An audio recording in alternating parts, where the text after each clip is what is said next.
Quincy Adams, one of the most outspoken founding fathers of our country, once said, "If your actions inspire others to dream more, learn more, do more, and become more, then you are a leader." But before we teach our students to become leaders, we have to first identify what skills we want our students to possess.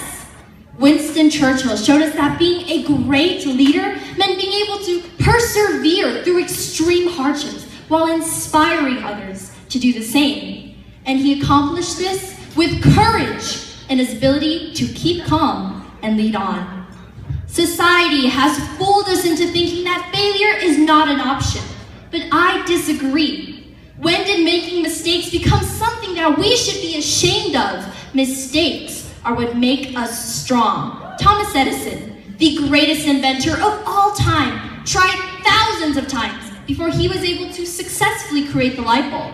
And we know Steve Jobs wasn't born with an iPhone or an iPad in his hand. Students of today need to understand that failure is inevitable, but without it, there can be no success. We must develop the necessary skills in order to persist through all odds and never let failure stop us from succeeding. After all, according to John C. Maxwell, the author of Failing Forward, the greatest mistake that we make in our lives is living in constant fear of making one. A true leader must also have the ability to encourage others to grow and achieve their dreams.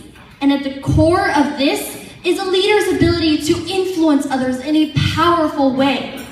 With the commanding message in Martin Luther King Jr.'s "I Have a Dream" speech, he was able to inspire an entire nation to free itself from the shackles of discrimination, changing our lives and our country forever. His very words were, "We must build dikes of courage to stop the flood of fear." And at this point, you may be thinking that it's a very long stretch for me, a senior in high school, to stand here and say that my generation of students can be just like Winston Churchill or Martin Luther King. Well, we can be.